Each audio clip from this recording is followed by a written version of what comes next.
This is the Fallen Angel Christopher Daniels, former TNA X Division champion and former TNA World Tag Team champion, and you are listening to the TNA Cross the Line podcast. Enjoy. TNA Wrestling, Cross the Line.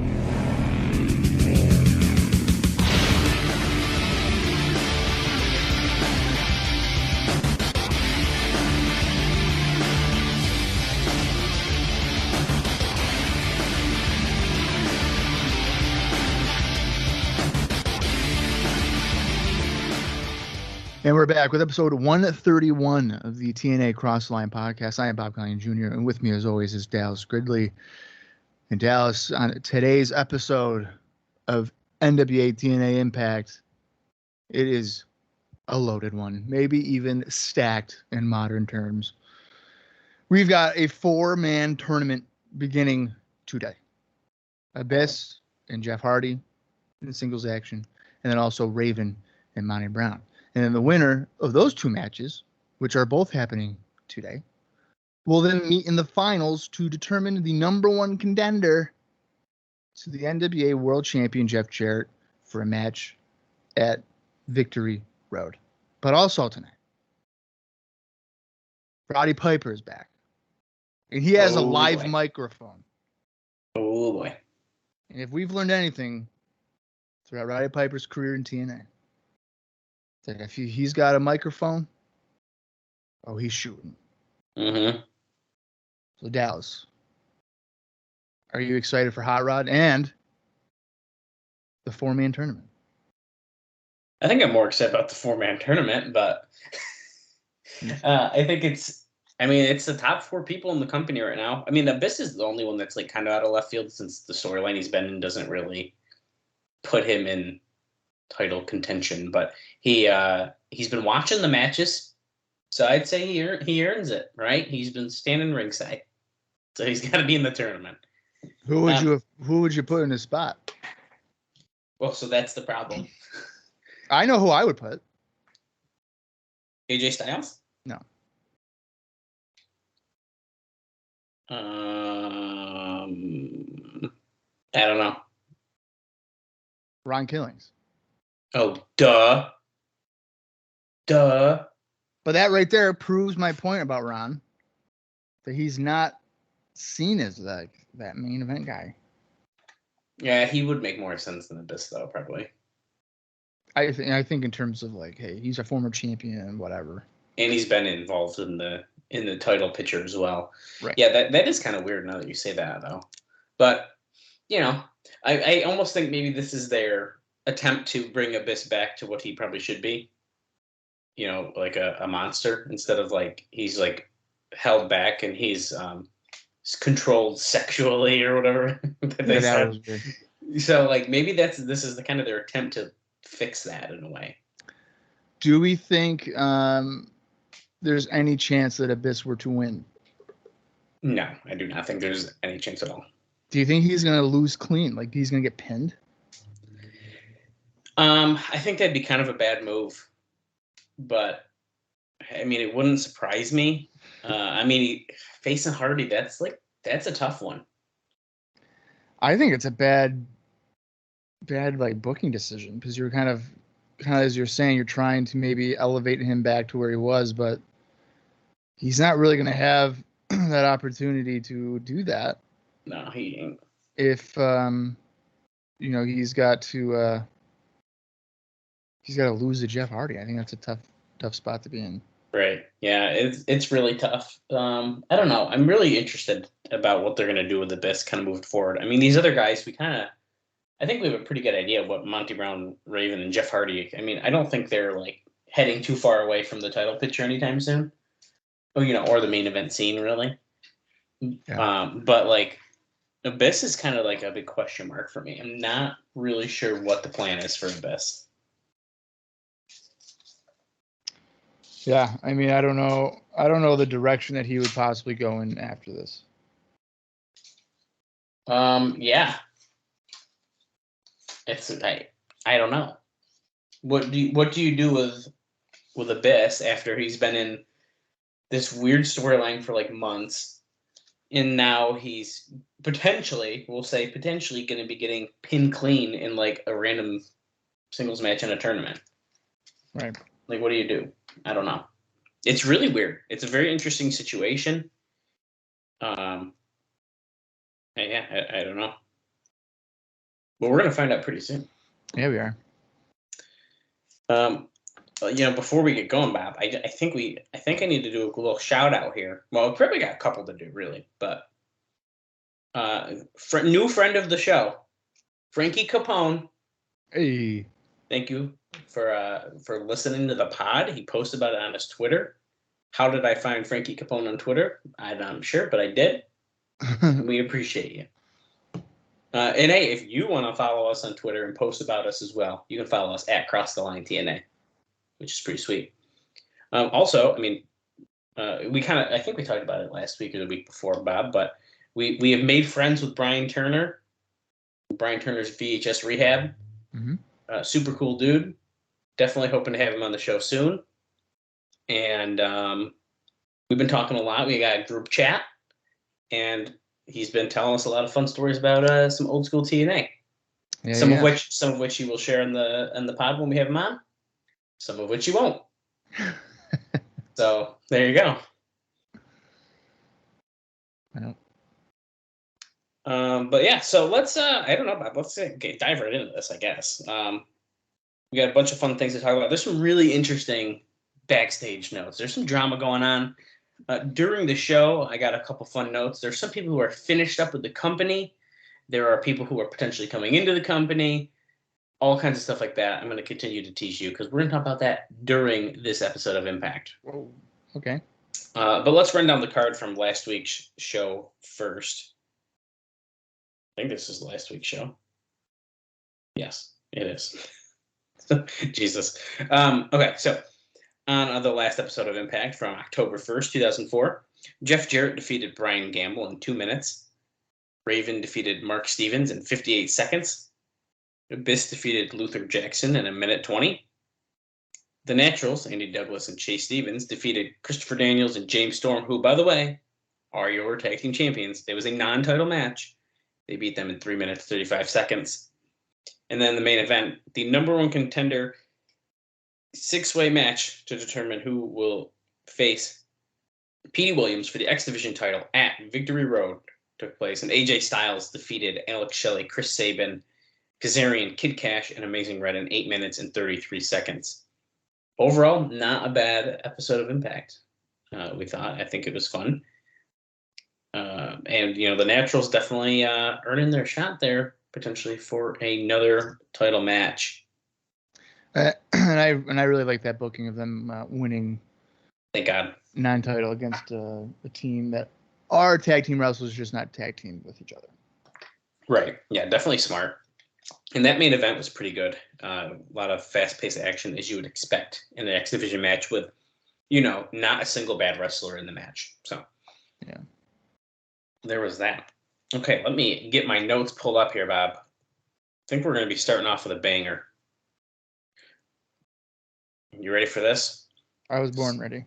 Okay, well, let's see. The locker room unrest in TNA exploded again on September 28th with an altercation involving Kid Cash and the Naturals, and frustration over the company seeming to be going nowhere.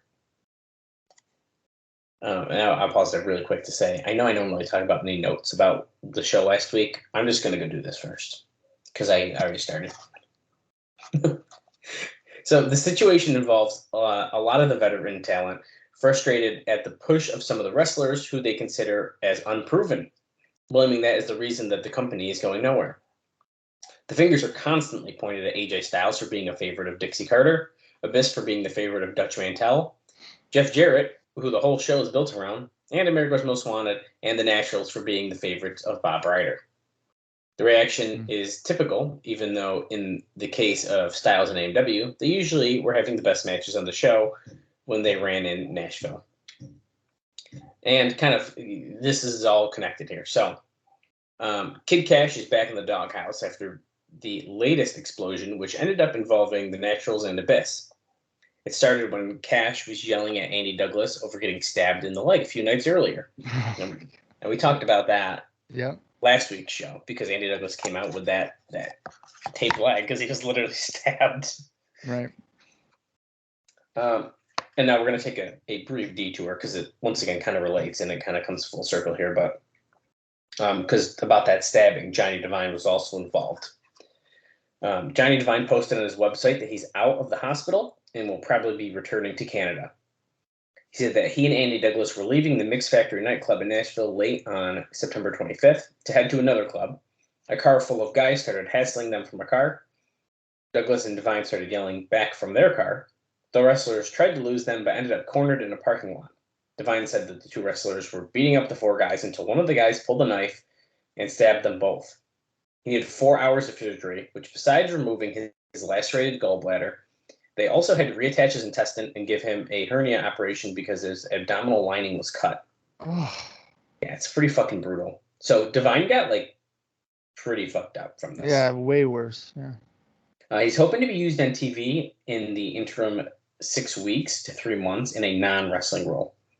But in the meantime, Canadian wrestler Ruffy Silverstein will be taking his spot on Team Canada. So we have a new member of Team Canada for the time being. Okay. Whether fair or not, there was a feeling among several wrestlers in the company that Douglas and Devine, who was still hospitalized at the time, shouldn't have gotten into the fight, blaming them for the fight and blaming them for making the business look bad because they got sliced. Kind of evoking the old-time doctrine that wrestlers who come out on the wrong end of street fights have disgraced the business, even though fighting someone with a knife isn't exactly a fair fight. Well, I was just going to say, I mean, if you're having a fist fight and then the guy takes out a knife, I mean, come on. I don't care who you are. You're going to fucking probably lose that. Right. This, I think there's a typo. This is an old school mentality where wrestlers had to be wary because there might be a local who would try to get over in the city or with his friends with the idea that he beat up a TV wrestler at a time when there was a perception of pro wrestlers were all tough guys, a perception that really isn't there today. So basically, like I said, this will come full circle in just a second. So it's almost like we took the exit before we got back on the highway. But the police report claimed that Douglas and Devine were driving from one club to another, and the guys in the car next to them wanted a drag race. Devine claimed they said no, and the other guys started driving into their car. It was at that point that they got out of the car and the fight started and they got stabbed.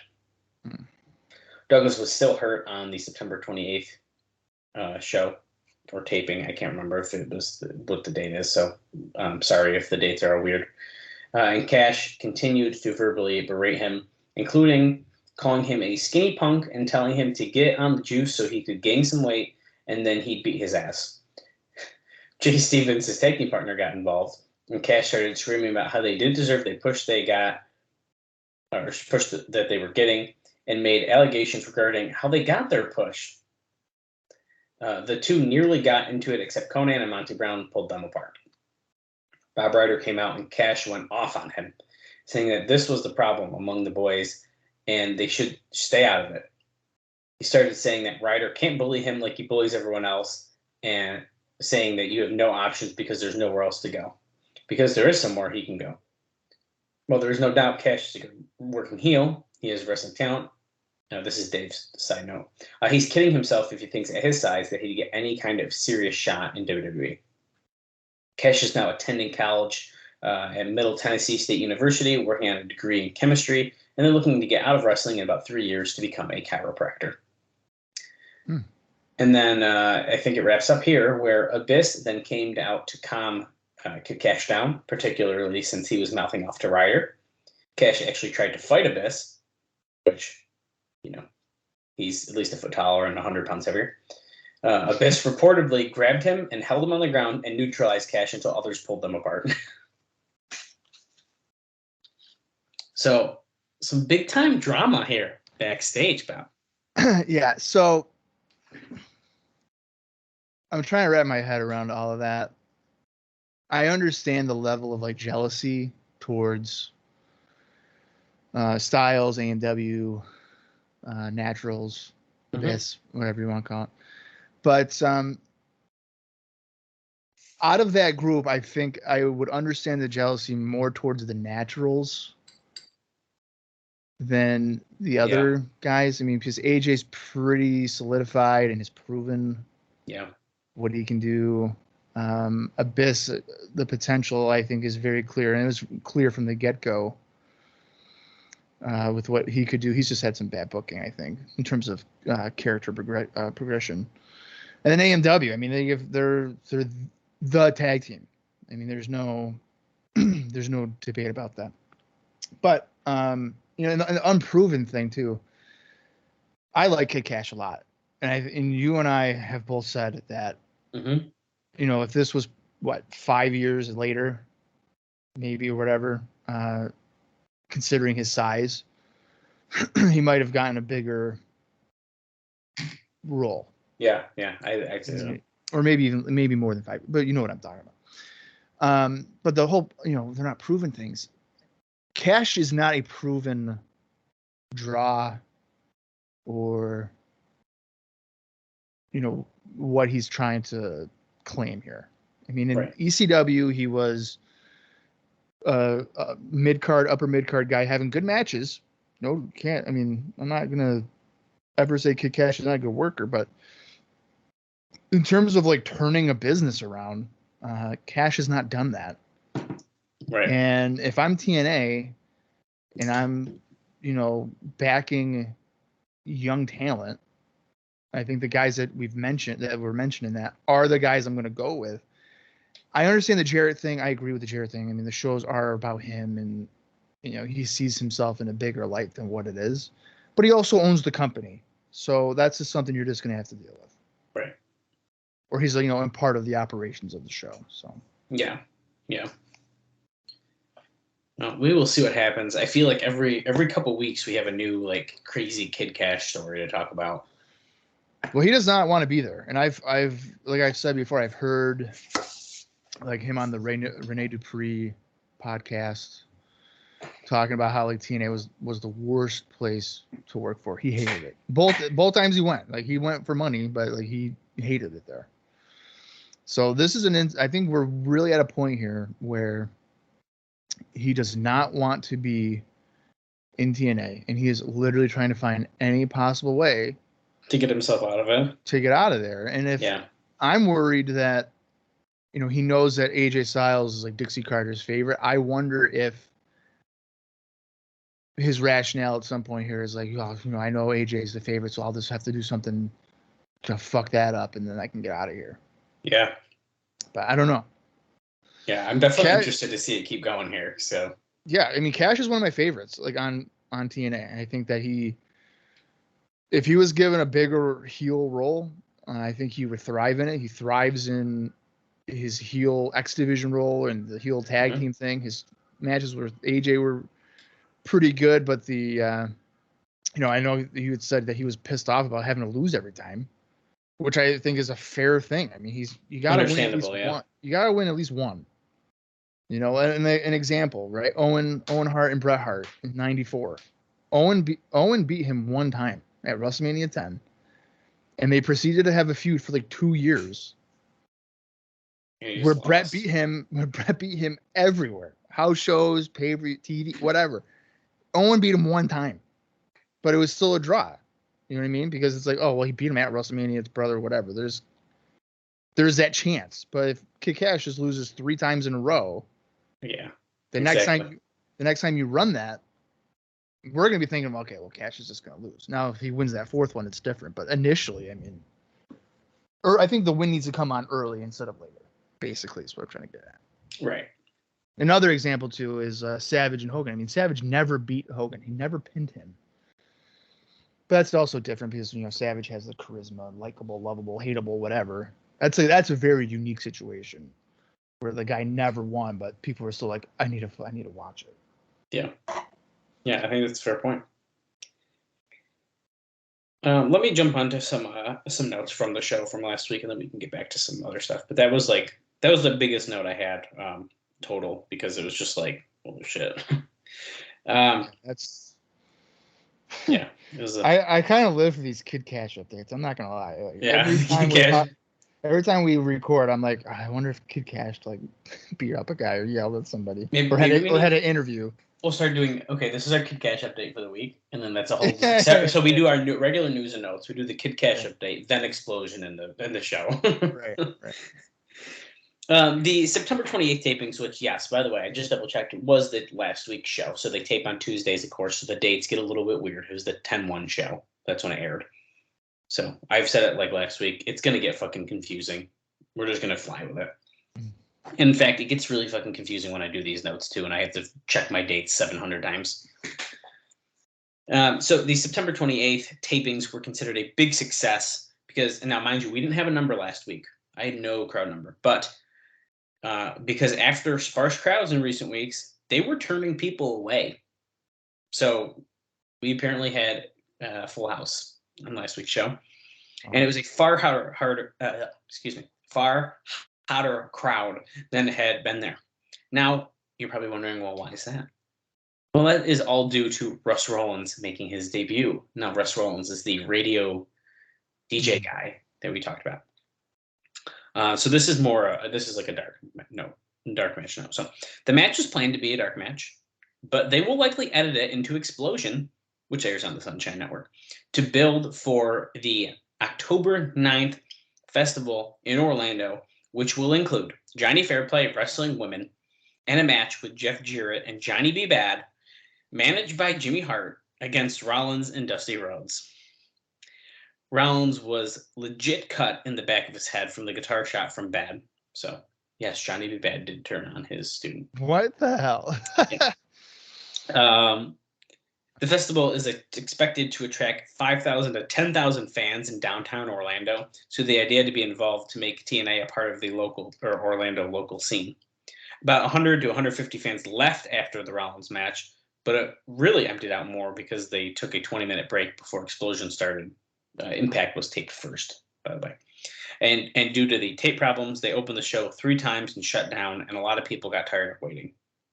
So by the time like Explosion happened and everything, we probably had a little bit less than the full house in there, but right. Pretty interesting stuff. Now, I do believe next episode we will discuss that match, the Johnny B. Bad and Jeff Jarrett against Rollins and Dusty Rhodes match. Now, if you're wondering, can I watch this match? Yes, you can. I found it on YouTube last night, but no, you did not. Yes, I did. I got the link. I can send it to you after. If you type in, because the show's name is kind of weird. Hold on. It's shot very bad, though. And it was very late when I found it, so I did not watch it. I gotta find the name of the show.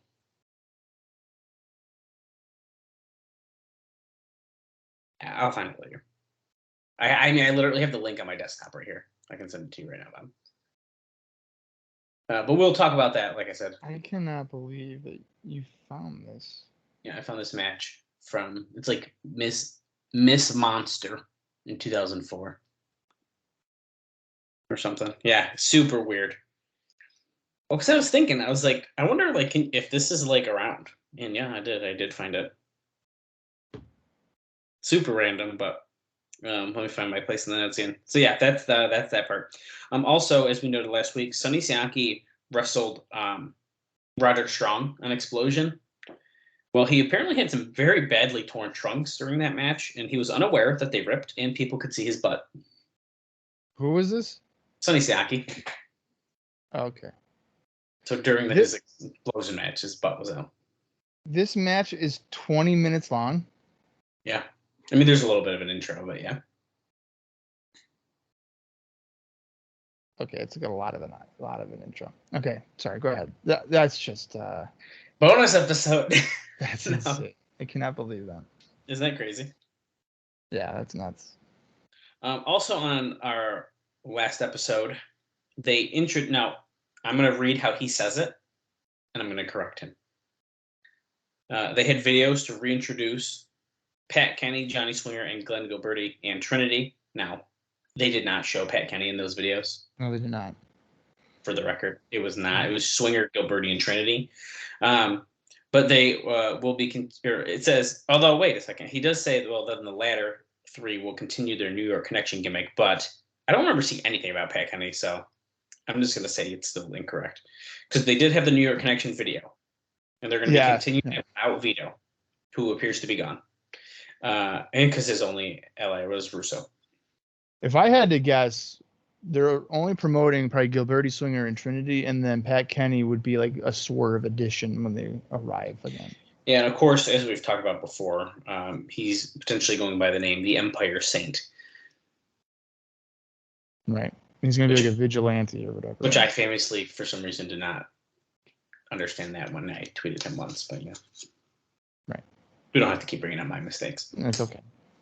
Yeah, I don't remember seeing a Pat Kenny video at all, and he definitely was not involved in that second video. So, no. I think there's a bit of a confusion in that note there, but okay. So now we have a bunch of other random things. So I guess let me go back to the top here because this is a pretty interesting one.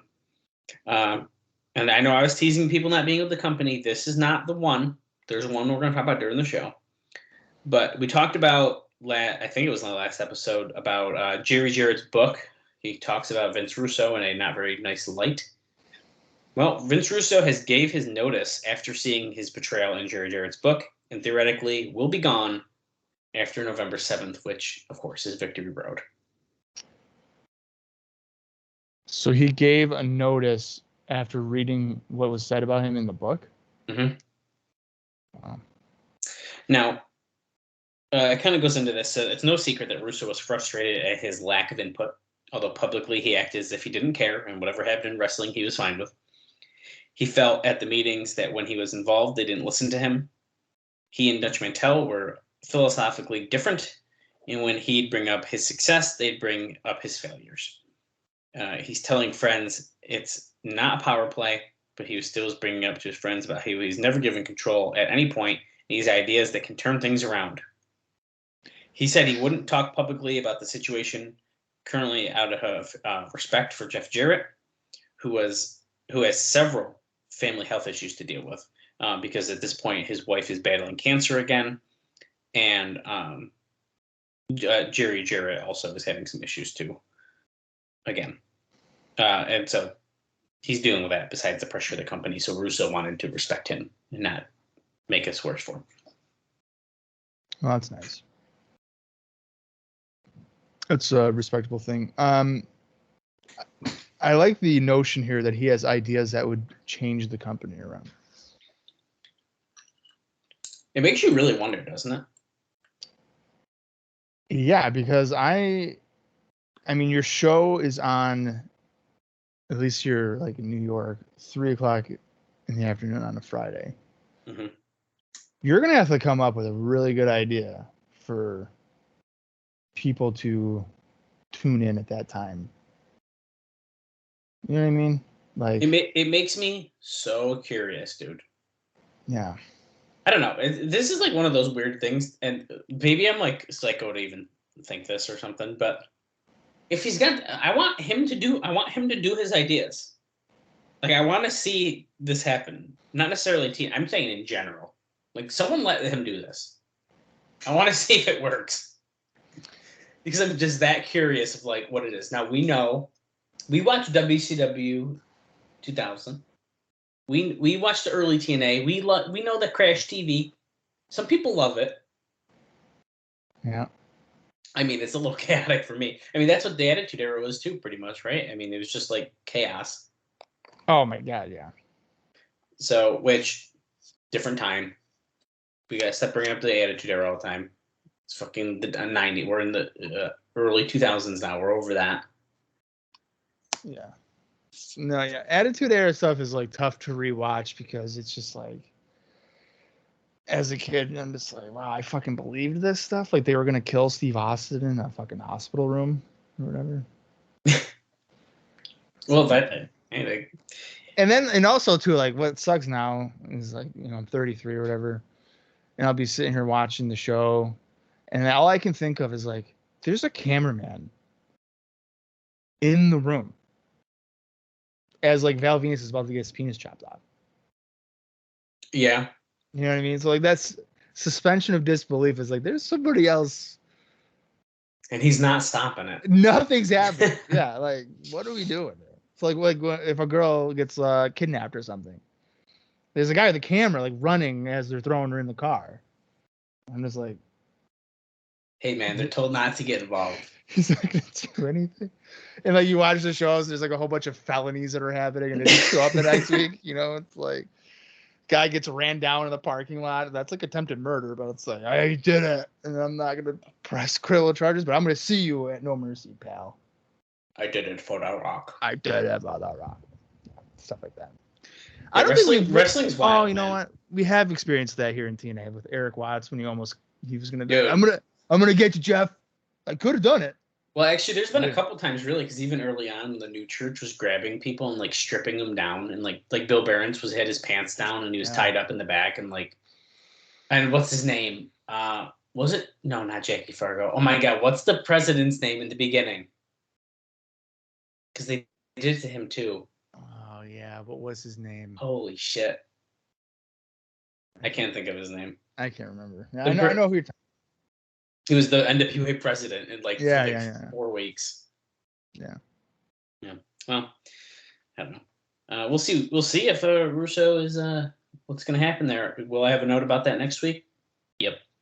So we'll talk about that more next week. But this is also typical Russo behavior. Anytime it gets tough or he loses any semblance of control, and I guess in this case he really didn't have any, he just leaves. WCW, he's like, oh, booking committee. He's like, I'll just leave. And so he left. Well, it's also interesting though, because at this time he's going to that ministry school, and like he's like been trying kind of to get out anyways, and I don't know, it's weird. It's weird. The plan was Jeff Jarrett versus Jeff Hardy, and not Monty Brown, as was originally planned, Bob.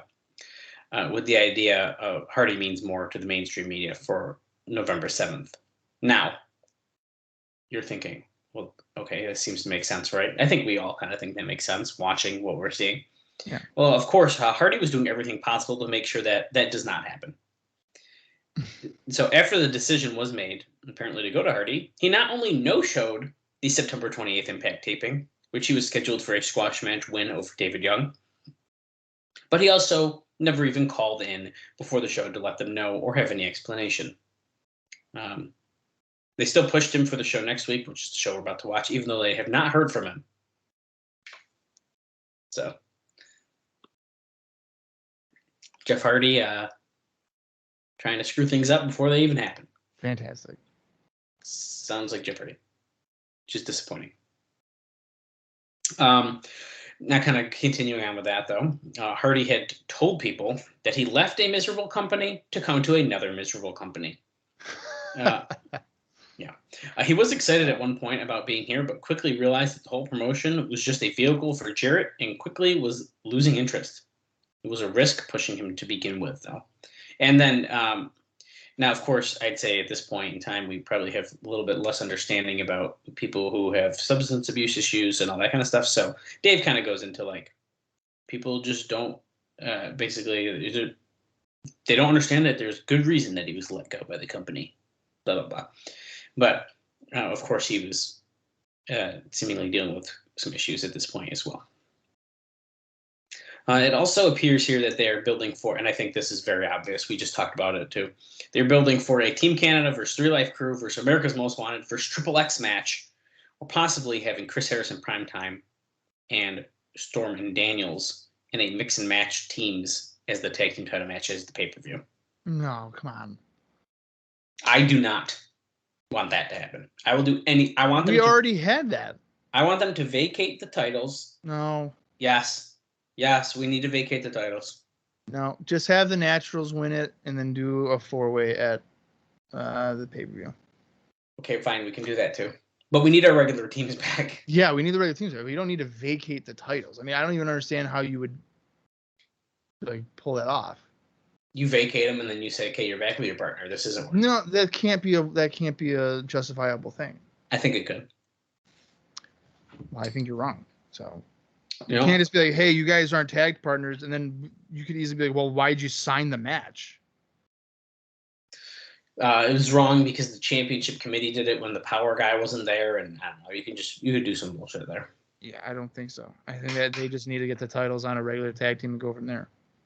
It's fine that you think that, but I think that there's definitely ways around it. I'm not fucking wrong, dude. Respectfully, we both have good opinions here. Listen, anybody listen to this? I know we won't hear about this until about a month later, but okay, go on Twitter and then be like, I'm Team Bob or I'm Team Dallas, and we will do a hashtag. Okay, and then we'll know what you're talking about. Now we probably won't know what you're talking. We probably won't know what you're talking about because I'm going to forget this conversation even happened. But basically, what I'm finding out here is that Bob's getting a little heated to me, and he's not going to come over my house tonight. And yeah, could you imagine? We're not getting the pizzas. I ain't coming over because you didn't agree with me on the tag title situation. The thing is, I like your idea better, but right. I'm saying there is options there. Well, here's the thing. My idea may be better or logical amongst people, but then TNA seems to have the track record of like not doing the better option, so they probably will vacate the titles and be like. I was gonna say, yeah, this is TNA. We can't forget that. Yeah, they'll figure something out. Yeah. Anyway, I only got a couple more things here, a couple more quick things, and then we can get into the show finally. They're planning on speaking of Victory Road. They're planning on marketing a weekend in Orlando with a combination fan fest on November 6th in the pay-per-view, which will come from Universal. But we forgot about that. They announced that last week that it's officially coming from the Universal Studios, and this will be at a $49.95 price tag. And I think we'll talk more about that too. The fan fest combo. The fan fest, not the pay. Okay. Well, no, I don't think. We're going to talk about it more. Not on pay-per-view. It's not. There's no way I was paying $50 for that show. This is a combo ticket deal. Yeah. Okay. Right. And at this point, we also talked about this last week too, I believe. At this point, they're wanting to do this TV special on FSN. Jarrett kind of wants that Clash of the Champions kind of feel. So kind of going off of that, they're now look along the lines of TNA taping some special matches in October. And they would do a TNA week on the Best Damn Sports Show period, probably the first week of November to plug the pay-per-view, where they would show a main event match every night, as well as have a TNA guest. FSN is hot for the idea because the highest rated BDSSP, that's Best Damn Sports Show Network, period. Yeah, okay, got it. Best Damn Sports Show, period. I literally didn't know what that meant at first. I got it, though. We're good. Was when they aired a live heavyweight fight with James Toney, and one of the highest ever was a Robbie Lawler UFC match a few years ago. So they love the idea about putting some wrestling on. So we'll see what happens with those. Stay tuned. I think it's a good idea, even though they're doing better ratings than the Best Damn Sports Show. Yeah, which is really funny. Which actually, thank you for bringing up ratings, because I would have lost this note because it's so tiny. TNA Impact from September 17th did a 0.19 rating, and the September 24th show drew a 0.2 rating. Wow. So, it's the same shit. I don't even know how we have these numbers when they said they weren't reporting it, but here we are. Yeah. Who knows if it's bullshit or not. Okay, two more things, and then... They're probably not accurate, those ratings. Realistically, yeah. Although the IWA deal is more TNA sending talent to Puerto Rico than TNA getting talent from Puerto Rico, Ray Gonzalez, the top star in Puerto Rico, was at the Impact tapings but didn't wrestle. The deal with Dutch Mantel is every time Jeff Jarrett goes to IWA as champion, Mantel will get a $500 booking fee and be flown in for the show. Jerry Jarrett insisted on Mantel being cut into the deal because they were cutting him out of his existing WWC deal. So whenever Jarrett gets booked, Mantel's getting $500. Yeah. And flown in. Wow. Yeah. And finally, we're going to chat about that Burt Prentice, Jerry Jarrett situation. USA Championship Wrestling, the group that Burt Prentice is running, that Jerry Jarrett was supposed to be booking, ran its return show on October 2nd in Nashville at the fairgrounds. Did you just say USWO? USA Championship Wrestling. Oh, USA Championship. This was a test, as Jarrett was hoping TNA had cultivated an audience in Nashville that the Carters were giving up. The show, without giving free tickets, did how many people do you think, Bob? How many people, no free tickets, came to this show? And this is at the fairgrounds, right? This is at the fairgrounds. Okay. No. Do we know who's on the card? I can tell you that if you want me to skip ahead. Okay. Tell me the card, and then I'll guess the amount of people there. I don't have like full matches, but I do have some notes about who. Yeah, the names of people. Yeah. Okay, so TNA wrestlers, including Storm, was being used as a referee, Michael Shane and the Naturals, as well as Ryan Wilson, who, of course, TNA wants to groom for Stardom, but he's very green right now, so they kept him on James TV. Storm was used as a referee? Yep. As well, there's even more. 80s territory veteran Ken Wayne, one of my all-time favorite 80 territory veterans. I don't even know who Ken Wayne is. I have fucking no idea who Ken Wayne is. Zero idea. No. And OVW's Joey Matthews was even there. Oh. So with those names, if that was what was advertised to you, how many people do you think are going paying money to go to this show? Do we know? I need information. Do we know how much the tickets cost? Okay, so I don't know if we really do, but if I'm remembering correctly, our friend Brian Turner sent us a screenshot of something, and I think the ticket prices were on it. Really? I don't know if I can find it in the group chat this moment. I want to say it was like, if I'm remembering the number, it was like $10 or $15 maybe. Okay, so let's say it's like 15 for front and then 10 for. Yeah, let's just say that for the sake of trying to figure this out. Okay, so 2004. Oh wait, I got it. This is it. Return to the. Yeah, it's the show. Ringside was $12. In general was $10. Bell time was 8 p.m. The box office opened at 6 p.m. It was the return to Four Corners. So they even are like, we're bringing back four-sided rings to the fairgrounds. That's hilarious. So, and we got that. Remember this? He sent that. Yeah. Okay, I didn't realize that was what that was. Yeah. Okay, so I'm gonna say. Okay, I'm kind of a Joey Matthews like Mark, especially around this era. For some reason, I really liked his persona and just overall work. I do like the Naturals. I mean, I would probably go, especially if it's like $10. I mean, that's not a big deal. I'm gonna say that they got. You know what? The tone of which you asked me means they probably didn't get a lot. I'm gonna go 300. Well, you're pretty close, Bob. They got 175.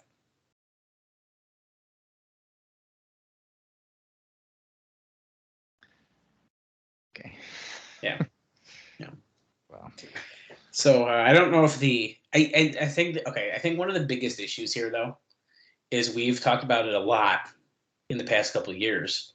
They conditioned 100% the Nashville fans to get free tickets, right? To see bigger stars. I'll say to see big. That's what I'm getting at. To see a bigger wrestling show than they probably normally would.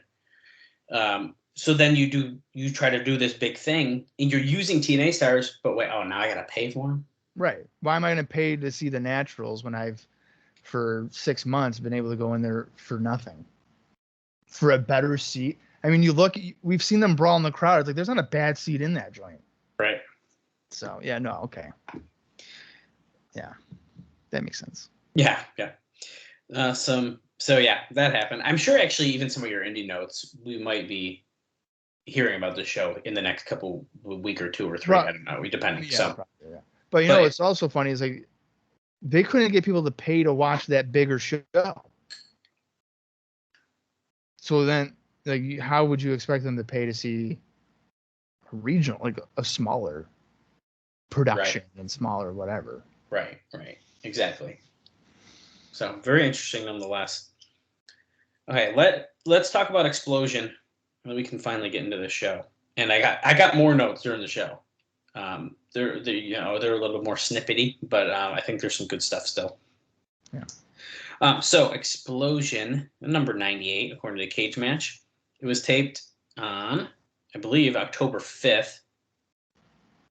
Yeah, October, because that's the day of this taping, and it aired. Explosion aired on October 9th, 2004, so the day after Impact. And it featured the following matches. Now, I will start off by saying this very first match, I have some conflicting reports on.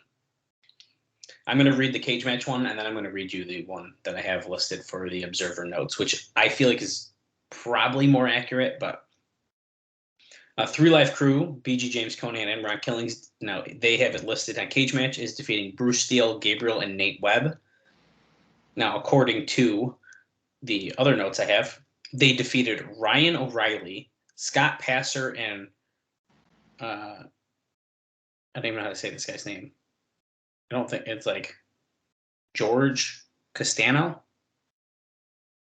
So it's very, very different. George Costanza from Seinfeld. No, not the same guy. I don't think. Maybe it's a character.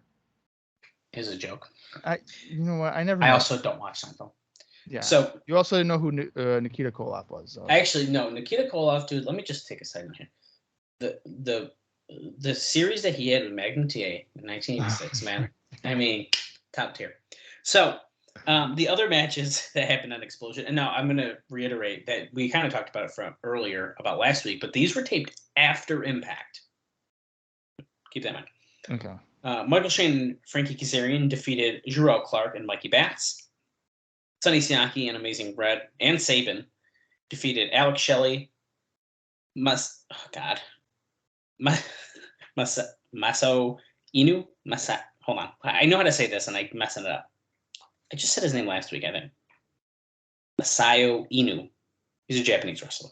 I'm sorry if you're a fan of his. I'm sorry. And also, Vordell Walker was on the losing team there. Christopher Daniels and Primetime and Chris Harris and James Storm defeated the team of P. Williams, Bobby Roode, Eric Young, and that's right, Ruffy Silverstein, the other new member of Team Canada. I'm really curious to see who this Ruffy Silverstein guy is. I am wondering if we're ever going to see him on TV. Oh, I mean, we have to, right? I don't know. I'm just saying. It's 6 weeks. Or 3 months, or whatever they're saying. I want to see him, too, so I'm hoping. Okay. That's it, Bob. That's all I got to get us going here. That's funny. And we'll talk about these other notes I got during video packages during the show, or if a match for some reason is boring as shit, I'll throw a note in there. But that's pretty much what I got, Bob. I'm ready to get into this episode of Impact. If you are awake, it's hard to tell. No, I'm not awake. I'm not. I'm just texting my mother. Oh Jesus, freaking Mama Bob, can you stop? Yeah, I'm busy. We have an extremely long episode of Impact to watch. Apparently, it's 51 minutes, 52 seconds, approximately. Approximately, I bet you. I'm gonna guess right now. 20 minutes of this is video packages. I don't know, man. We have 2 matches that are probably gonna go at least 10 minutes each. Okay, fair point. So that's 20 minutes right there. But then where's the other 30 minutes come from? Okay, well, it doesn't matter. We'll find out. Yeah, we go. All right, if you guys want to watch along with us, head over to the Impact Plus app, or you can find it in your own personal collection. I'm going to count down from 3, and when I say play, that is when you're going to want to watch along with us or just continue listening. So here we go. 3, 2, 1, play. This is TNA, the new face of professional wrestling. And of course, we're jumping right into a highlight package, which I understand. It's a TV show. You got to do a little bit of a recap here. I get it. I'm not going to complain. So we're seeing the Naturals defeat Daniels and Storm. They're like, can you believe that? Team Canada's watching like, yeah, you guys are fools. And then here's Primetime like, yo, get away from my partner. He's got a hurt shoulder. Do not touch my partner. And then Harris is in here like, yeah, I look like Triple H from 2000. What about it? Or 99. What about it? And then here comes AJ Styles. There should be a 6-man match. That's how he became the #1 contender. Yeah, this was a really fun 6-way match. Code Red. I'd love to shave Amazing Red's head right about this time. Why would you want to do that? I don't like the he looks like it's like Ronald McDonald looking hair, kind of. I'm sorry. All right. I don't like when he takes the do-rag off and then shakes his hair. Like, it's very weird to me. Oh my god, dude, I forgot all about this, dude. The Outsiders and Jarrett threw the pick. Right. I spoke to the same Outsiders as you. Who are the Outsiders? Who throws toothpicks these days? I don't know. Victory Road.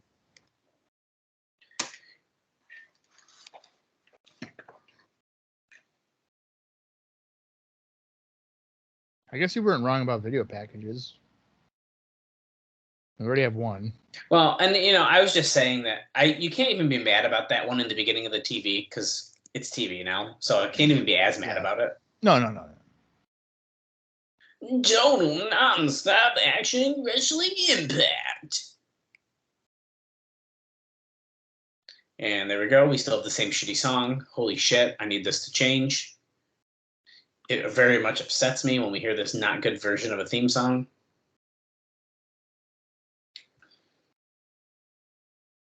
Here we go. The Impact Zone. Wait, do I have a number of people in the crowd? I didn't even check.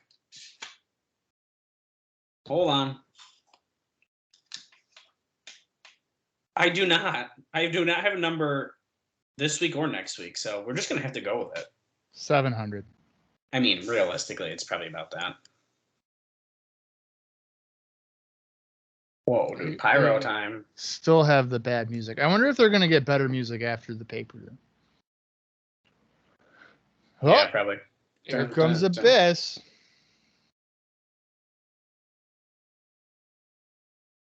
All right. Abyss has one indie note. And it looks like I don't even know where this is. I'm assuming this might be Germany. I don't even know. October 2nd, Abyss lost to Ayers for SWF on Fire 4. Wow. I believe that AJ What a match. So. Oh, okay. Oh, you want to hear the main event for this show? Yeah. Diamond Dallas Page defeated Disco Inferno to win the SWF Heavyweight Championship. That's the main event? Yeah. And Scott D'Amore was in Disco's corner. Oh, my God. What the fuck? So, all right, so this is in Switzerland. Okay. Here comes Jeff Hardy, who does not have his weird ring jacket on. The pyro literally falls on top of his head, which is really odd.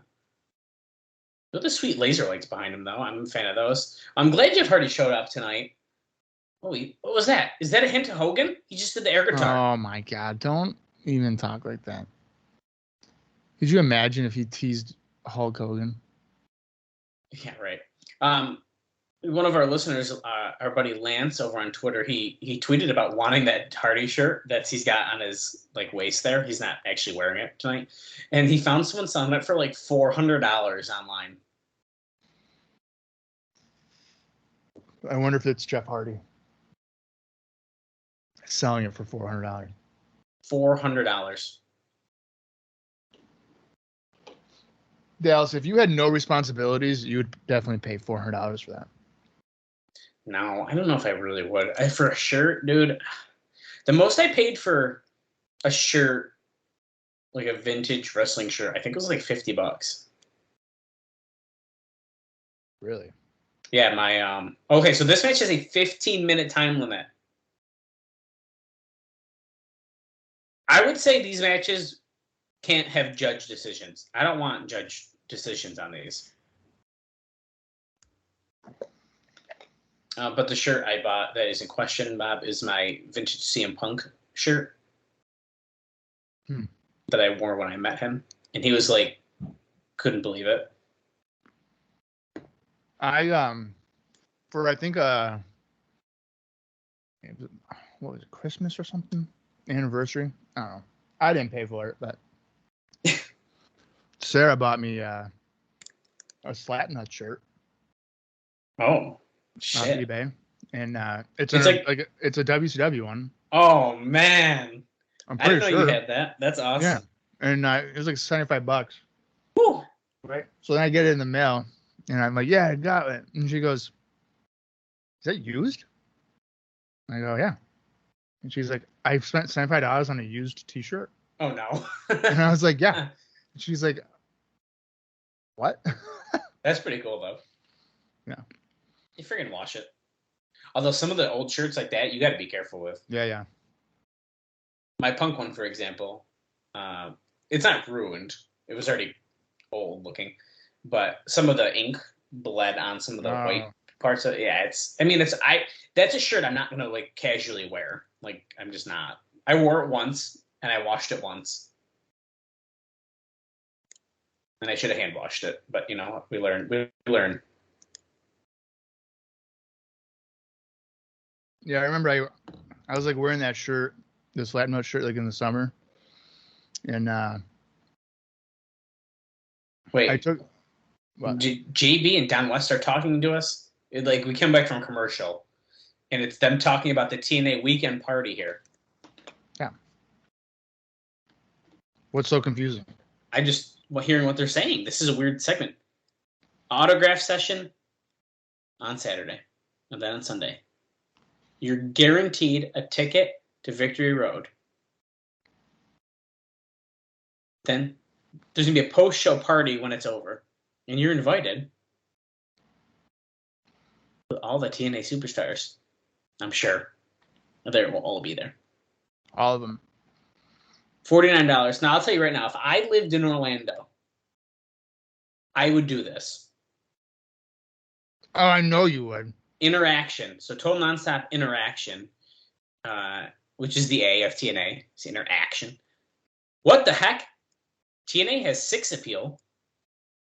A 6-sided ring. Oh my! What is this?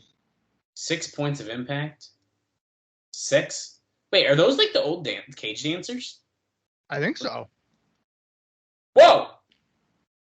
The other guys? Oh Jesus! Oh, they're saying they're squares. They're just big old square.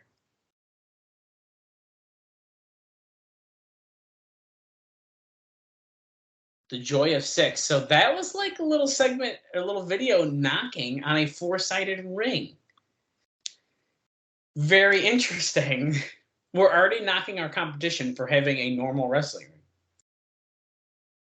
I've literally never seen something like that before in my life. No. I say that, but I definitely love the 6-sided ring. Just saying.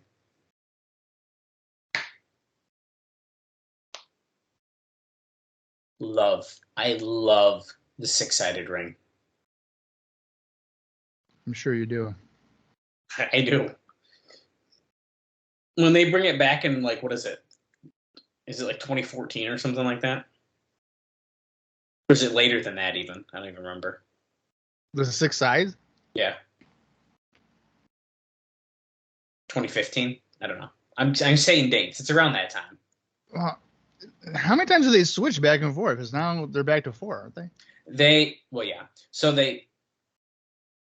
spoiler alert, in 2010, they obviously switched to 4 sides. And then it was like after Hogan and Bischoff left. Oh, Abyss has his chain, but look, Jeff Hardy's tying him up. But then, he trips him. Then after they left, Dixie Carter, they did like a fan vote. Like, do the fans want it back? Right. Then they brought it back. And then I believe once we got Anthem in, they switched it back. Drop kick, Abyss into the corner, drops down. He's going to do that basement kick. Stole that from Kazarian, no big deal.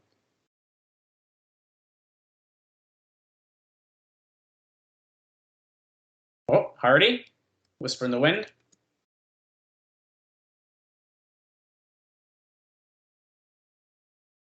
Jarrett defends the title at Victory Road. Flatliner of sorts there for a 2 count.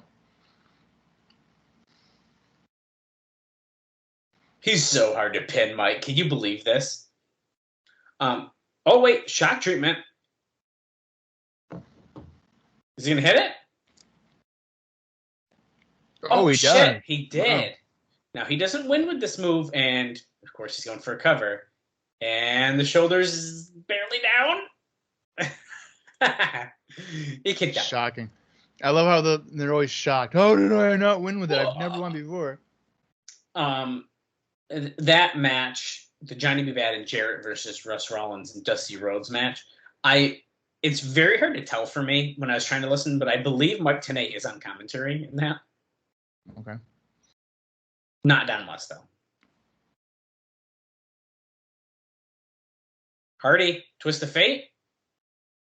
Ugh. Well, he hit it.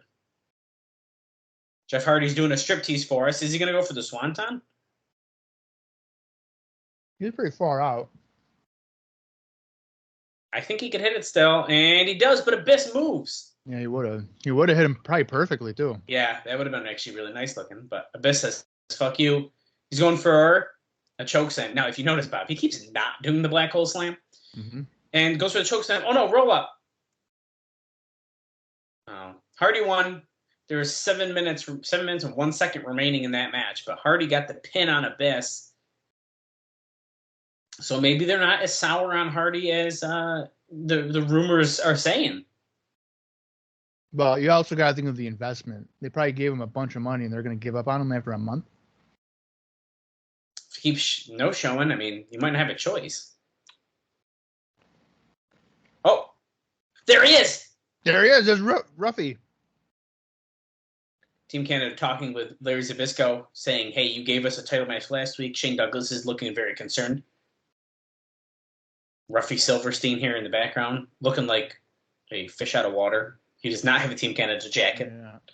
He looks like Kazarian when he shaves his head. I was just going to say that. Earn your way up, Zbyszko saying. You'll be the first one to know. I thought you were going to be the one honorable person in this company. Obviously, I was wrong. You're just like all the rest. You don't want to give us what we earned. We'll do what we've always done. We'll take it. And Zbyszko's like, bleh, and then pushes him. Up next, James Storm and Daniels. And one half of Triple X. Daniels. Okay. Oh, Daniels and Storm team up next. What is this? My hand take all the judgment. That's Pat Kenny. Okay.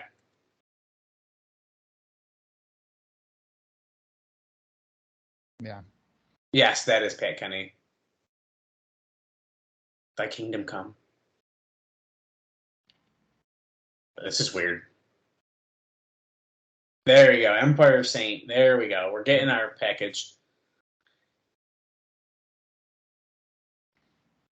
Hey, I got to know about this voiceover.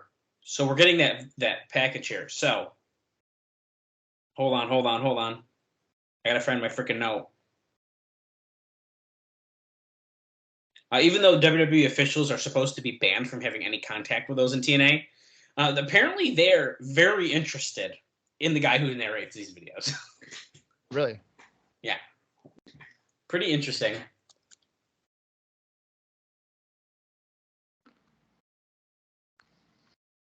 Well, here comes Daniels, half of the NWA Tag Team Champions. Is this new music? Yes, it is. Oh, here comes Scott D'Amore. He did say he was going to come take it. Oh, but James Storm's music is starting to play, so.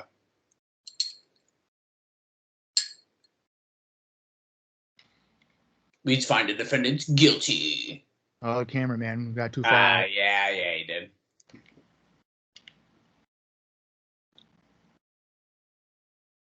Oh, they're supposed to be facing Dallas and Kid Cash, they just said. Wow. Oh. What the hell? Team Canada, including Ruffy, are attacking the Tag Team Champions right now. That was a D'Amore swerve.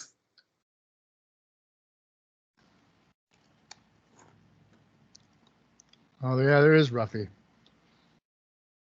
You know, good for Ruffy for getting in here. Oh, stop, Mike, today.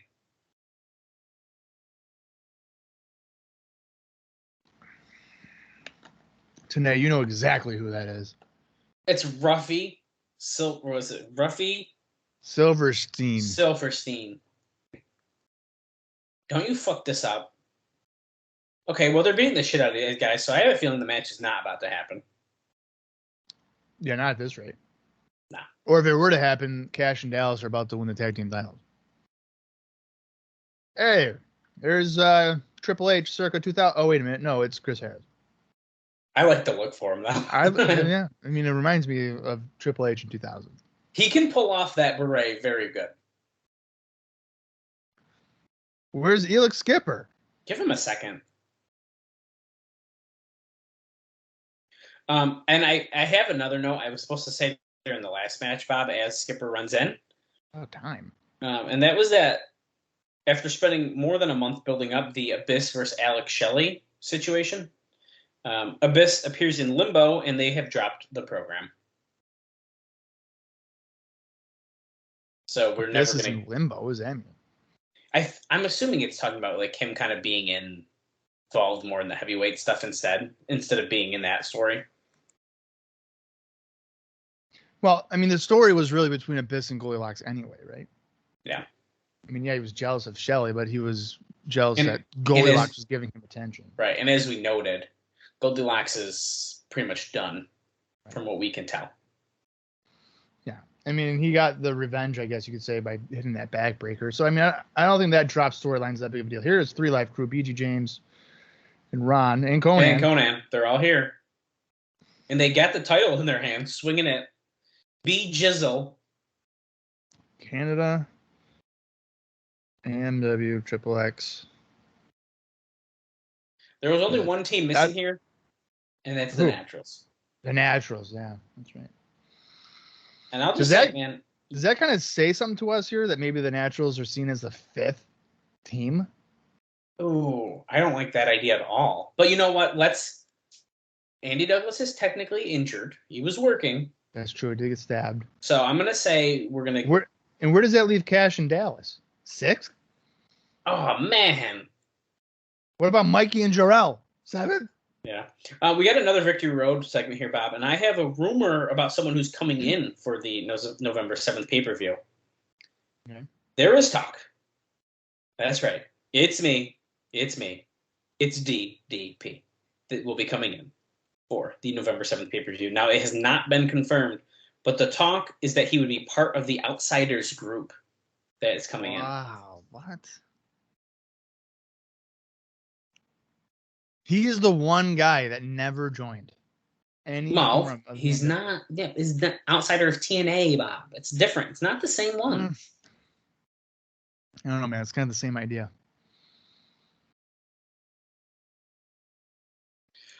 I love this video package that they're playing. It's kind of like talking about all the big parts of TNA. Although they should really not advertise an Ultimate X unless they're doing an Ultimate X. Yeah, that could be misleading.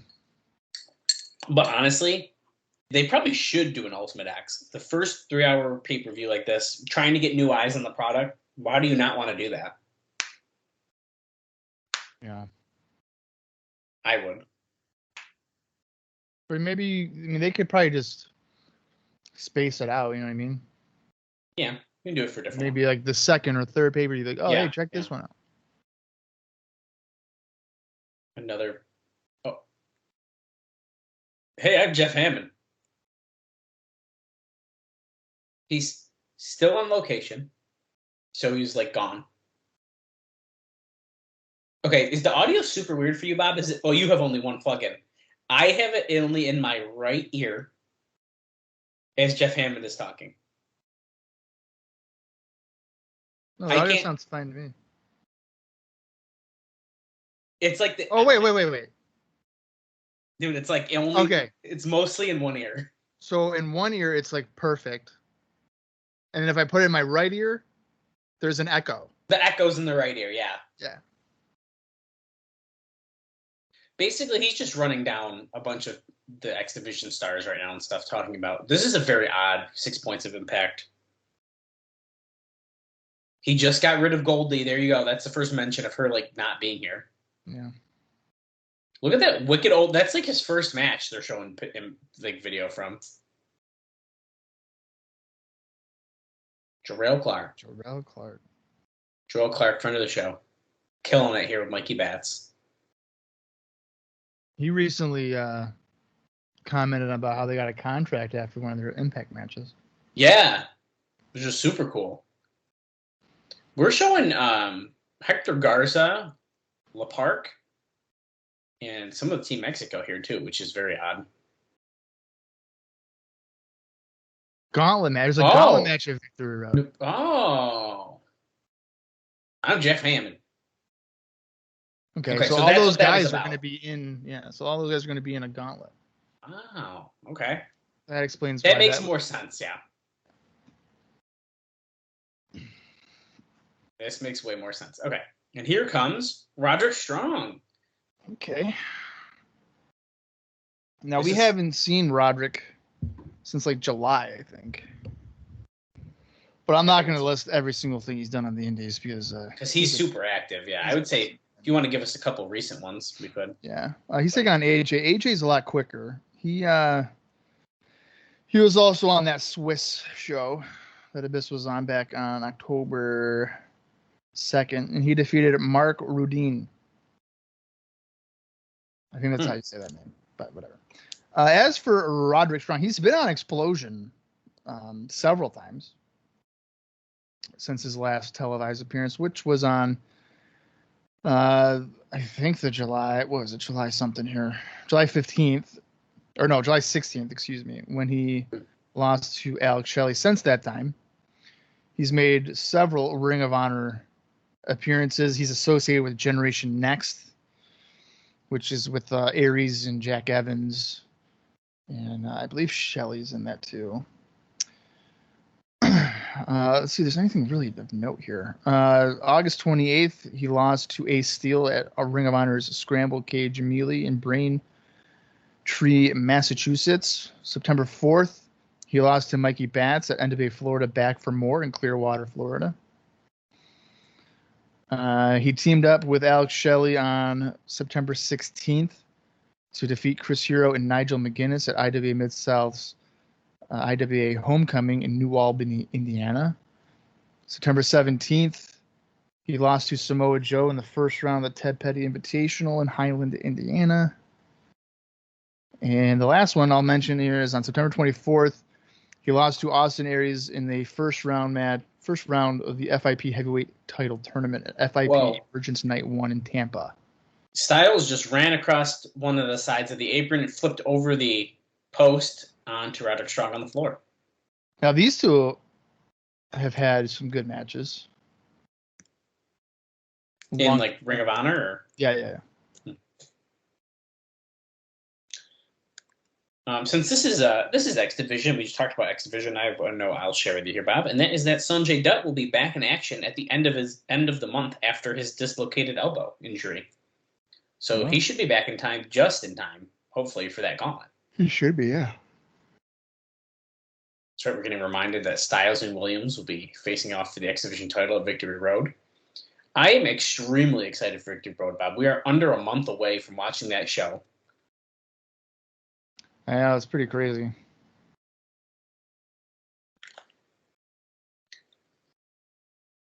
Styles keeping control here with a forearm. Sends Strong into the corner.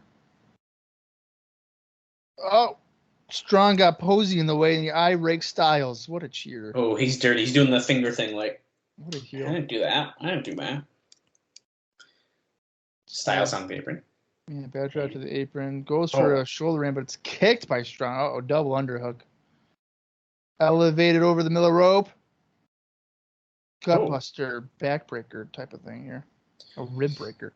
I thought it was more of a shoulder breaker, but it's a breaker.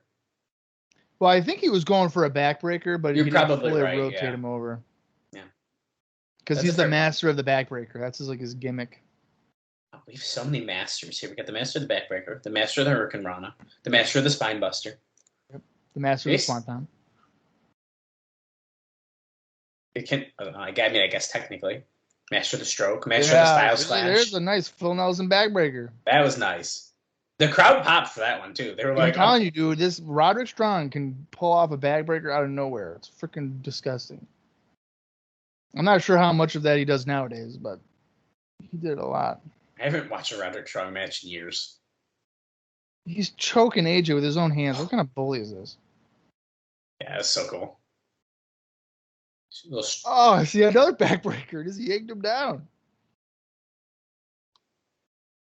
Roderick Strong is this is maybe one of his best outings here in TNA that we've seen. I mean, we've only seen him a few, very, very few times, but I mean, he's getting some good offense in against Styles. And the thing is that Styles, he can work good with anyone.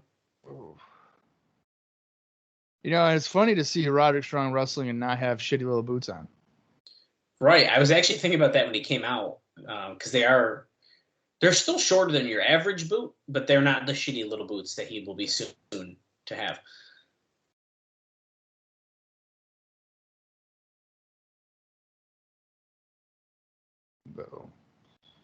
AJ going to the avoided a knee kick. Like that storytelling. Look at that moonsault into that reverse DDT. That was awesome. Very well done. Oh my God, he won with it. Styles just won with that moonsault reverse DDT combo. Now here's the thing. That's good because now we've at least seen him win with it. So if he goes for a pin and he doesn't win, he can have that shocked expression and it's justifiable. Look at that TNA poster. My poster looks very similar to that, except it's earlier than this one. Okay, there's a Petey Williams promo, or not promo, highlight package. And Bob, during this video package, I got another note for you that has nothing to do with Petey Williams, but that, and we kind of hinted at earlier, that Jarrett is actually he's undergoing a second operation to install a pacemaker to regulate his heartbeat. So that's kind of what's been going on with him. I only got two more notes, Bob. I got one about someone who is done with the company, and one about a potential time slot change. So we'll see. I'm sure we were gonna look at it. Oh my God, we got freaking match card graphics. Yeah, let's go. God. Oh my God. Screenshot. Gotta post that. I need them for the Victory Road episode. That's pretty cool. Yeah, that's cool. Oh fuck, dude, I forgot again. Yeah, this is the second time I forgot that he's on the show. The thing that's like weird is I really do like Piper. I just don't want to see him here in 2004. Okay, Don West and JB, they are re-announcing the thing. So guess what? You're getting that note now. Bob Ryder told Talent that they were very close to a move to Saturday Night Television on FSN. The original time slot a few weeks back being talked about was 11 p.m. No word on how the move of Velocity to that slot affects the plans. Yeah, but Dave basically goes on to say that he thinks they should probably just go head-to-head with them. Go with this show. It's fucking Velocity, dude. It's Velocity. Oh, right. It's not SmackDown. It's not even Sunday Night Heat. It's Velocity. Or he says at one point, I'd encourage them to go head-to-head with WWE. Victory Road FanFest weekend, total nonstop interaction. Tickets on sale this Saturday morning at 10 a.m. Eastern on TNAWrestling.com. Oh, Cobb Center in Atlanta, Georgia. GNC Show of Strength. Ooh. Yes, look at these beautiful women that can beat the shit out of me. This commercial is probably not on. It's probably not on the Impact Plus app. I bet you it is. It's you think about it TNA. is? Yes. It's a gut check. Compete to win. Oh, shit. Okay, yeah. This is a TNA / GNC tie-in. Mm. Holy shit, dude. Another package. Okay, well, you want my last note or should I wait? Just hit me with it. Okay, dude. D'Lo Brown is officially done with the company. Wow. They wanted him to choose between All Japan and TNA, and he chose. That's a tough choice because neither has a bright future And as a guy with a family, you don't want to make the wrong choice. But he's making far more with All Japan. And did I say New Japan? It's All Japan. My apologies. I think you said All Japan. Okay.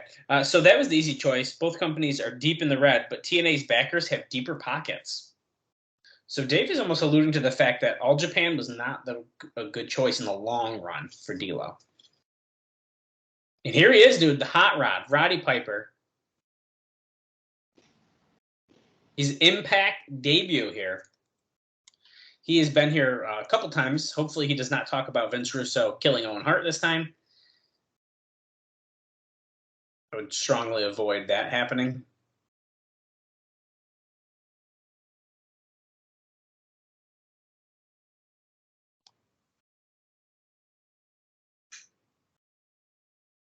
Oh God, his song's getting weird.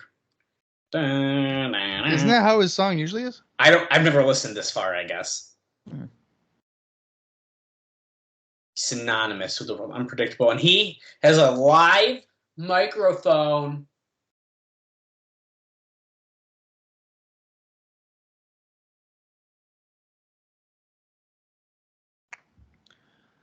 I'm here, and I got a microphone, and I'm gonna talk. And I'm out of bubble gum. I'm way out of bubble gum. I am here because of the wrestling fans. Me too, Roddy. Me too. Okay, so he's saying the Big Boss Man was my friend. Now, Big Boss Man did just pass away around this time. He did? Yes. I thought it was. No, he passes away. I mean, obviously, I didn't make note of it because it's he's not a TNA guy. It's not. It doesn't relate to our situation, but I think it's safe to say that at some point, Big Boss Man would have shown up here. You're probably right about that. September 22nd. So yeah, I mean, like not very long before this taping. Right. I thought he passed away in 2003, but clearly not.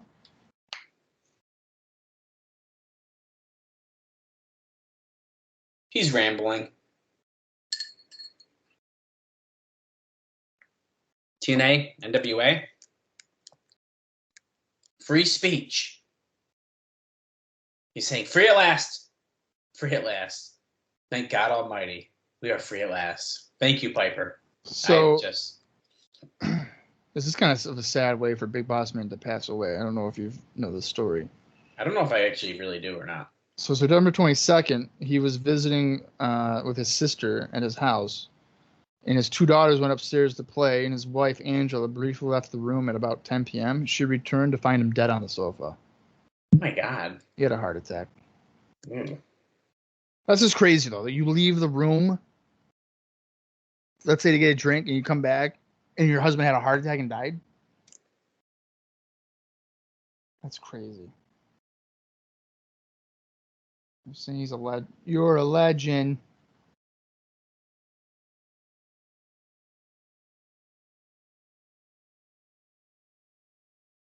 Bob, is that really an ad you got on Facebook? Sure is, dude. What? I thought it was like somebody sharing something, but no, it was literally an ad. Piper just keeps going right now.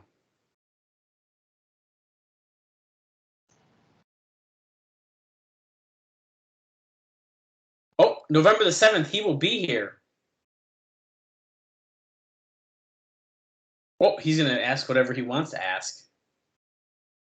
He'll bring Kobe Bryant. Hulk Hogan. Hulk Hogan. He said he doesn't know, so he's just shooting names. He's going to bring anyone he wants, which means I bet you it's going to be someone way more disappointing than that. Probably. Yeah. But he's going to be here. It sounds like we are getting Piper's Pit on November 7th.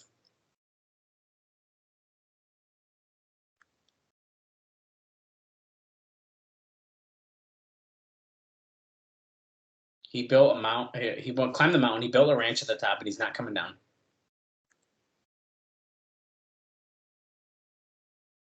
If you're going to get in the pit with Piper, remember this. You don't throw rocks at a guy who's got a machine gun. I don't know if that's the same, but we'll go with it. I think I've actually heard something like that, so we'll go with it, yeah. What? Yeah, I think I have. Okay. Maybe he's said it before. Don't throw rocks at a guy with a machine gun. Yeah, dude, totally relatable. Totally. Oh, look at this. AMW, Triple X yelling. He put the beret back on, thank God. If the four of us don't start acting like a unit, if the four of us don't get on the same page, Team Canada will always get the better of us. You know what that means? You know what that means, Elix? No, hey, his name's Primetime.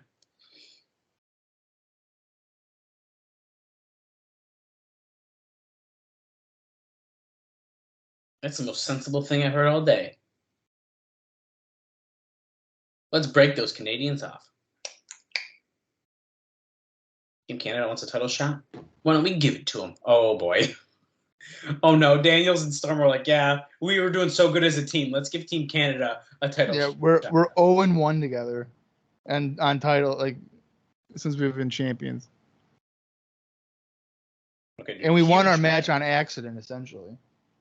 A big match coming up next. Raven against Monty Brown. We are 37 minutes, 17 seconds into the show. Okay, this again. It's a different version of it, though. We got a fan fest coming again. It's going to be the hottest weekend. Yes, Dallas would pay $49.95 to go to the meet and greet and then get a ticket to the Victory Road. Yes, I definitely would. Would I go to the autograph session? Yes, I would. Would he wait 4 hours in line for somebody? Of course. Yes, I would. Especially if it was Ruff Silverstein. That's right. Ruffy Silverstein. Hey, Kaylee, can you wait in line for 4 hours for Ruffy Silverstein? And she'd do it, too. She'd be like, yeah. Whatever. So would Sarah, but then you'd be like, oh, I don't want to make her do that. She'd really hate it. Dude, I would never do that. But she would do it. I'm sure she would do it, but oh, sorry, you can't talk about that because Jeff Jarrett is here talking to Shane Douglas. Listen here, Slappy. Did Jeff Jarrett get a haircut? Or does it just look that way because it's wet? I think he got a haircut. First off, Shane. I'm just going to say that current day Jeff Jarrett, hair length is my least favorite, like 2022. Yeah. I fucking hate it. It's like that length that's between short and long. Yeah.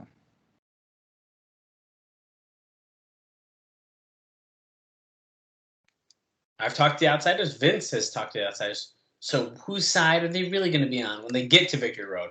Because they're coming. Sounds like it's confirmed to me.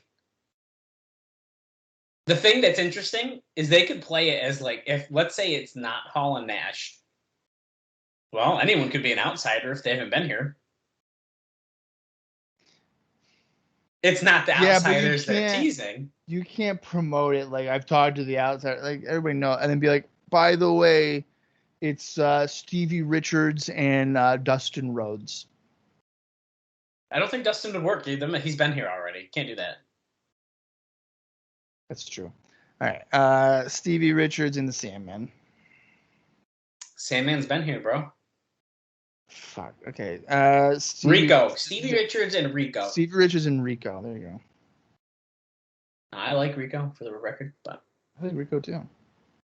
Dude, Shane Douglas laughing every time he ends the promos is so funny to me.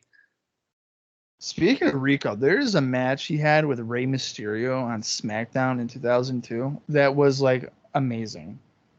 I suggest checking it out. Really? Yeah. It was a really good match.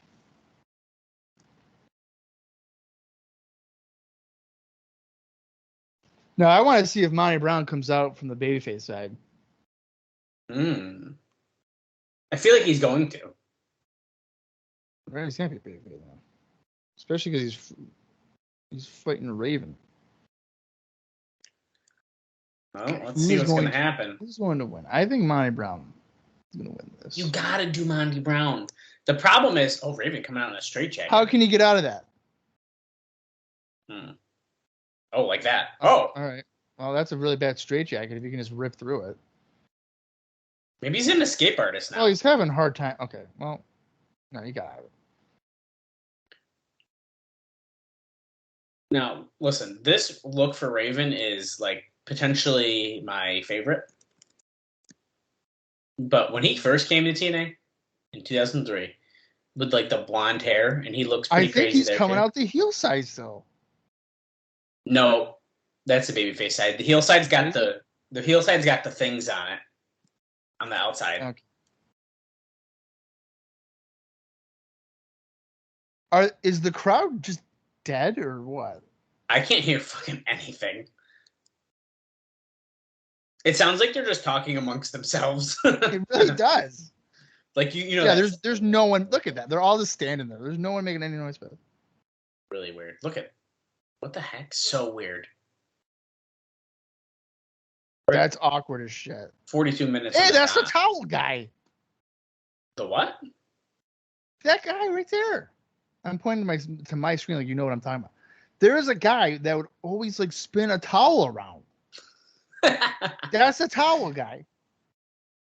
I don't think he has a towel yet, but I'm pretty sure that's the towel guy. 15-minute time limit. The lockup has started. The lockup started after like 10 seconds, apparently, and the bell already rang. So we were just wasting seconds. Yeah, that's weird. Very curious to see how this is going to go. This is a first-time matchup. Oh, pushing Rudy Charles off. That's a $10,000 fine, Raven. Come on. Back and Monty Brown into the corner and a couple shoulder blocks. Bum, bum, bum. And Irish whip. And he comes at. Oh, gets booted in the face.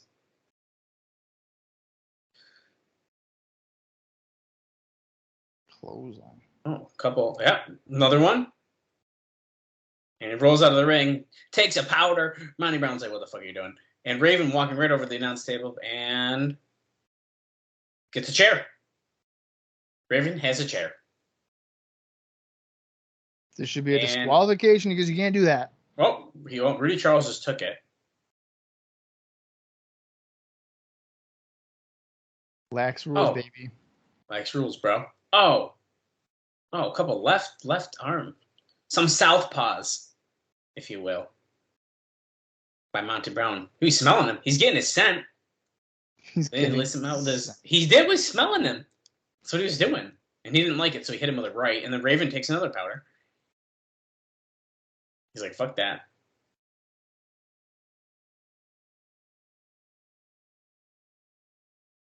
Oh, we're about to head to commercial. We're at 13 minutes and 8 seconds, 7 seconds, and we go to commercial. Holy shit. They are really driving home this. This is the fourth time. Bob, we have a month, just under a month to the show. We have plenty more opportunities to pump this out. We don't need to do 4 times on one show, do we? Really? We're going to have a Q&A session. This just means that we have the potential of seeing this 16 more times. At least, dude. 16 times. The thing is that it's like slightly different versions of it. You're invited. Yeah, it is true. That is weird. Because the first one was like, in case you missed, here's the announcement. Then the second one was like, in case you missed the announcement. Then it was like, guys, we're doing a party. And this one's like, dude, it's gonna be so fun. I like how Don's really hyping this up. It's basically just getting autographs, and then Jeremy Borash's reaction is like, whoa, what a deal. To get signatures. Well, it's autographs, a Q&A session, the after-show party, and you get a guaranteed ticket into Victory Road. Now you're wondering, what the fuck does that mean? We're going to talk about that next week. Stay tuned.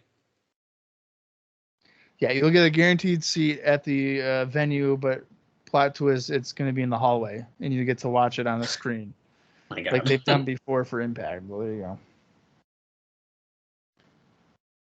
Look at these ripping at the face, Monty Brown, stretching him out. Absolutely brutal.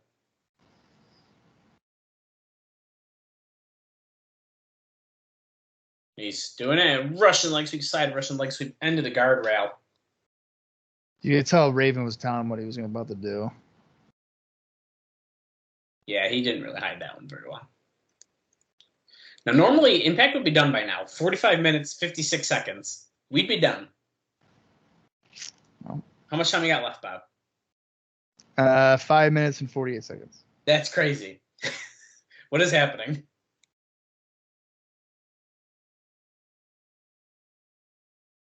I don't know. But I kind of hope... I think the better match is probably Jeff and Raven, but I think Monty Brown's got to win. I agree with that. This is another case of, like, why do you have Monty Brown lose this? Like, he probably shouldn't have lost to Hardy to begin with. Right.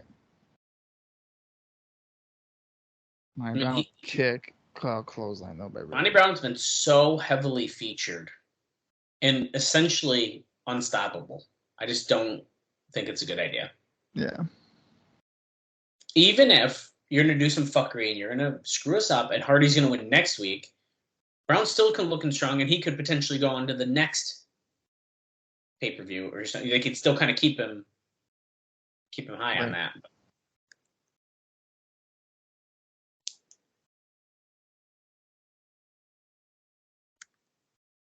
Monty Brown hammering away on Raven. How many can he take, though? I don't know. He needs a couple right hands. Dude, TNA, when TNA starts yelling and Don West is also yelling, like, how can you not be excited about it? It's just so fun. Yeah, but you hear them yelling and then the crowd is just standing there. Dude, the crowd's fucking dead right now. And they were earlier. They were pumped for the rest of the show, and now they're just like, but.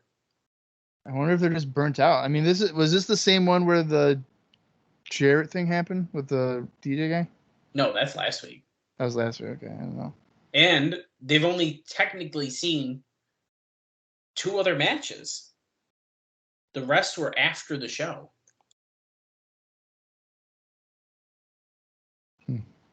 So imagine how dead they're going to be for the Explosion taping. Yeah. Just knee lifts here by Raven. Now he's playing to the crowd. They're cheering him. Yeah. Kind of weird. One Raven effect DDT to moving into that final against Jeff Hardy.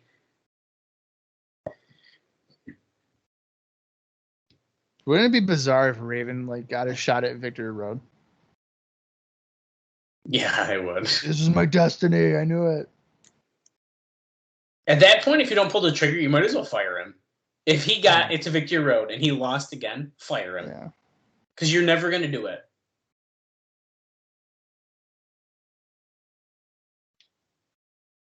Oh, whipping Raven in the corner, chest first. Why wouldn't he just do the pounce there? Well, he didn't turn around. He couldn't hit it right. What? He just come off the ropes and hit from the side. That's how he does it anyway. Let's go. How can we get Monty Brown back in a wrestling ring? Can someone please give him money and do it? Working over the back again. That is a good point, though. You could just... I'm surprised he wasn't on that TNA reunion show they were going to do. At least a video. Yeah. The only recent sighting of him in years was when Lance Archer posted a video from him, and it was like, holy shit. The fucking internet was exploding. Yeah. We got 5 minutes, 44 seconds left in the match. Of course, we're a little less than that in time in the show, but what is happening? Why is Raven just not kicking out of that? No effort. Go for a running power slam. Oh, Raven breaks out. Super kick. Who does this guy think he is? Shawn Michaels? He's Michael Shane. He looked up his cousin's wrestling venture. He was like, oh shit, Michael Shane's his cousin? Oh, gotcha. I wonder what he's going to do. Drop to a hold. Just gonna hit the drop to a hold. Wait, Rudy Charles trying to talk him out of it. Raven says, fuck you. Oh, he splashes Ray. Oh, shit, dude. Rudy Charles got squished in the corner. That's not a $10,000 fine. It's a little different because it was unintentional. Now, he's got that chair set up in the drop toe hold position, but he's not. Here comes Monty Brown. Oh, he does it. Oh, he countered the pounce. No way. 2. Oh my God. Could you imagine? I thought he was going to pin him. Is he going to get DQ'd? Are they protecting Raven with a DQ finish right now? Oh. I missed it. Oh, pounce! Mike Tenay was just saying 1, 2, 3. There we go. Mike Tenay was just saying if it exceeds the time, then they will talk about it online or something like that. But as soon as he says that, Monty Brown hits that pounce. The alpha male gets a win. Here comes Jarrett with a guitar, who was, by the way, not out here when Jeff Hardy won. Oh, there's Jeff Hardy.